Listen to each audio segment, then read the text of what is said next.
Hello, everyone. This is Defense Politics Asia and conclusions. So, another relaxed session of chit chat and opinions and analysis. So, um, first thing first, I want to address. I don't get it. The pro-Ukrainian YouTube. I just saw them. The videos appear. I didn't watch them.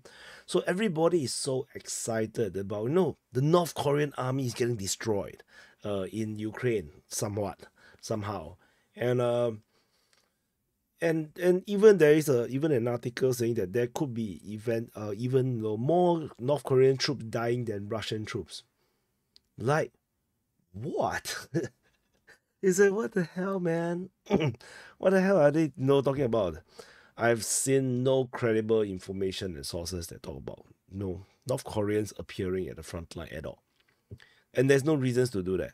The Russians have ample amount of people, and you don't just drop untrained, or rather no, you don't drop troops that you don't work with often or even at all, and just throw them into the front line. You may actually just lose the entire front line. You would lose all the effort, all the manpower that's lost, all the people who have sacrificed their lives over the months, and then just then then you just lose the positions because you just throw the North Korean troops there. North Korean troops are unproven. So they're just like most of the countries in the world. Their military is unproven. So you don't do this kind of thing. And clearly, again, I would just put my position. I don't believe the North Koreans are in Ukraine at all. At most, they would only be deployed in Kursk, and even that, it will be like in a mixed formation. They will be tag along Russian units to take a look on how they actually operate, and to learn from the Russians, rather than them operating as a unit on their own. They are not going to survive. So and then they are not going to uh, be effective, because they will just get lost because they can't read Russian. So they will just walk around, and it's like the road sign and it's all in Russian. It's like, where the hell am I? In Korean, no. So yeah, where the hell am I, Simida? No, yeah, so something like that. So anyway, so yeah, I just don't believe that. The from my understanding, the entire reason why North Korean troops are in Russia at all, be it in the Far East, or is it they visited Moscow, which that is confirmed, they visited Moscow, but it's basically because they are now military allies. Russia and North Korea have signed alliance treaty, so they are now literally military allies. They are the same relationship between Philippines and United States. So there is no, um, yeah. So there is, and because they are just alliance, military allies. That's why they're going to have a lot more military exchange. The same thing, Mongolia actually is also, if I'm not wrong, um, guaranteed by Russia as well. So yeah, so Mongolia basically have the same status. If I'm not wrong, I might be wrong, but my understanding is that they are guaranteed by Russia. So it is just this kind of thing. So, and in terms of the front line, yeah, things is just getting worse and worse, and a lot of the things that I've mentioned about is coming true. As I mentioned, Uspenivka is the target. The Russians are pushing for it. They are now pushing. The latest information that we have is the Russians have taken grounds west of Bohovyevlenka, and the Russians are still putting pressure through towards Berdane, and they are putting pressure over on the east at the Konstantinivka towards Yelizavetivka, and yeah, and this is the current this is the latest mapping, by the way, and there is already fighting being reported in the direction of Constantinople, according to the Ukrainians, and there is shelling reported at Ulakli, according to, I think, the Russians, I believe. Yeah, this is the Russians. So the Ukrainians are talking about Constantinople. So the once this fall, the entire area here will become the new Nevelske salient. And then it will be just another great escape for the Ukrainians to just keep running away, because this is enormously important. for the strategic situation around here. The loss of Uspenivka might actually even lose the Ukrainians Kurakove. So because it would not be tenable for the Ukrainians to hold such a position when the Russians are surrounding them in this way. So like if the Russians surround them in this way, and of course the Russians are already pushing north, yeah, the Ukrainians can't possibly hold this kind of banana position. Like this banana will just be eaten. Like no. So yeah, and the minions will be super happy. So it's just not plausible. And some other interesting situation is like there is this there's this more passionate, interested push by the Russians in the Orikhiv sector. So particularly, they actually caused some frontline change, some very tiny frontline change in the direction of Novodanilivka or maybe Orikhiv. And there is constant reports of fighting in the Nestilianka, Novoandrievka region. So this area here is also very suspicious, very sus. And of course, then we must talk about the Kurakivka collapse. The Russians have captured Kurakivka, Hernik, Alexandropil, Zoriani, Voschenka, Optrisky, Stepanivka, Hostre. Is a lot of circles around here. This looks like like just a pile of stones, commemorating some dead comrades. When you're stranded in an island, you just put all the rocks together and this is the best tomb I can do. So yeah, and all these grounds all lost at the same time, and this is not even the end, because now you have this another salient around here. This is water body, so you can ignore this area here. The Ukrainians can't retreat there. The Russians are in the north. They're attacking Kremena Balka. They're attacking Novoselidivka. Fighting is already reported at Ilinka and Beresky. So this another salient, yeah, the Ukrainians is going to lose it again. So yeah, so this is the current situation that we are looking at this moment. And there is also new updates at the Selidove region, with the Russian forces suddenly geolocated just off Petrivka. And the Russians haven't even captured Kharkovka. So they just basically continue to advance down the railway line, reminiscence of the Adivka front era, where the Russians just go along the railway line and transform Adivka into the Pokrovsk front. So this is the current latest information. As the Russians continue to go down this railway, where would this lead to? Let's zoom out a bit. Not very clear.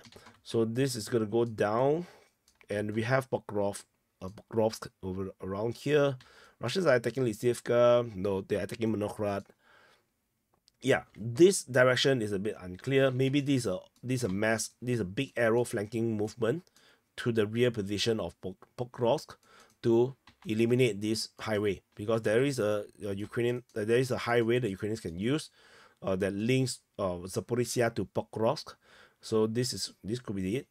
So this highway, if you follow the highway to Mezova, go down, go up, go left, go right, and then it's Dnipro. I thought it's going to be Zaporizhia. Zaporizhia is south. Yeah, so it's Dnipro.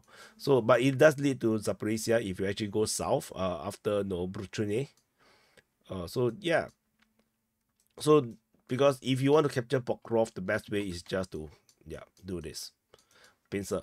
So and the only times when pincer doesn't work is like Bakhmut. The Battle of Bakhmut is a direct result of the Ukrainians getting pincered, and they refused to surrender the city, and then they decided to fight in it, and then lose a hell lot of trained troops, and that actually compromised the ability for them to continue the fight lead after Bakhmut. So this is just calamitous, like the way how they decided to like stay and fight at Bakhmut. Fight for what? Like, Ukraine is this big, man. Like, this big. What are you doing? So yeah, this is what it is. And what else can we talk about? There's no news regarding New York. Bakhmut front is a bit touch and go. There is always these attacks at Zelenianske. The latest we have at Orikovo, Vasilivka. Now we have at Makove, but none of this I believe is a real push. The real push, the if they're really pushing anywhere, is around the Stupovsky region, where we have the geolocation of Russian forces. In the latest information, seemingly have advanced in this area, but the Ukrainians are counter-attacking from Stupovsky, so this is still pretty much a skirmish area. I don't think this is something that is like, yeah, the Russians are serious about, in the sense of trying to conquer something. And then we go up along the Oskil River. The giraffe. If you have watched the sit rep, you know what is the giraffe. Yeah, the tongue has come down as they moving towards Zerizove. Otherwise, the situation remains more or less slow. So if you zoom in a bit, you can see that Zerizove is getting violated, and molested by the Russian forces coming down from the north. And you can see the Oskil River is around here. Situation here is pretty difficult. I'm not entirely sure what the Ukrainians could do. If you're already underpowered, then I'm not sure how much they can do, other than just drag it out, like what the German soldiers were doing, towards the tail end of the World War II. Like the final year of World War II is just them, doing whatever the Ukrainians are doing right now. So, like they can't compete in terms of numbers, in terms of the number of equipments, even the air support, the air superiority. They're all losing everything. Then all they can do is just defend every single inch of ground, just to delay the inevitable. Yeah, it's not a good strategy. A good strategy would be, gather a big force in the rear position and counter attack, let them come in, go into positions that is compromising, and then just wipe them out. So yeah, but no, I'm not the commander. I'm just a armchair general talking rubbish that you guys listen to. I spoke the quiet thing out. So anyway, Kursk front, the situation is pretty much the same. There's nothing really much to talk about. The situation is still stuck at the western flank. There are some people in the comments saying that maybe this is deliberate. The Russians just deliberately, drag it out. Deliberately, just to pull the Ukrainian forces in and get them destroyed along this line. I mean, this is not impossible. It's not something that the Russians have never done before. Although it doesn't feel like it, but I mean, I can see where the logic come from. If you look at the situation here, it doesn't look particularly like it's actually the story of two rivers. In a way, you have the Ukrainians controlling this river or water body along the Darino line, and then you have the Russians controlling this Krka Snagos River, I think, which is this Pokrovsky line or the Obokovka line. So basically, there is actually two rivers, and the Ukrainians are holding the southern river. The Russians are holding the northern river, and that's basically them. And everything in between is just no man's land, and that's pretty much what I feel like this is. And then which is why now the Russian push is actually towards this flanking movement, Novoivanovka, Leonidivka, them pushing in this direction, because this area here is just water. It's just maybe not so possible. So maybe this is what's happening, but the Ukrainians are really putting a lot of effort. We have geolocation of tanks getting hit by strike drones from the Russians, so which also shows that the Ukrainians are still continuing to invest heavily into the Kursk front, defending Russian territory as if it's Ukraine. Yeah, so that's exactly what it is. And there is some suspicious things happening over Kharkiv. The Russians are harassing the Ukrainians in multiple directions. Hoptivka, Udi, Onoborovka. Then we have Voschan. Sometimes then we have Lipsy. So, and then we have some other ones. I think here and there. a lot of harassment along the Kharkiv front. So it's not indication of a major offensive per se. If the Russians want to push, it's probably just to create a bigger buffer zone. But I wouldn't say that the Russians is going to go for Kharkiv again. Like I said months ago, before the Kharkiv, before this Kharkiv offensive, like even launched by the Russians. When it was launched, it was launched in May. So, is it May? Let me see. Let's look at this. Yeah, May. Yeah, so in May, the Russians started this Kharkiv offensive, and even before the Kharkiv offensive, I said that the Russians are not going to go for the Kharkiv city because it's just not the right timing. And yeah, I think I'm pretty much proven right. So tentatively, I still don't believe it's the right timing because what the Russians' priorities are right now is conquest of Donetsk and a full collapse of the Ukrainian military, but which is not there yet. The Ukrainians may be losing, but the military is still functioning. So until the Ukrainian military totally defunct, then I think then the Russians will go for Kharkiv. Tentatively, I think that's not the time yet. The war will still go on. I don't think the Trump's election is going to change anything in Ukraine yet, because whoever that is running Ukraine, not just Zelensky, but a lot of all these political leaders, I think they have invested way too much.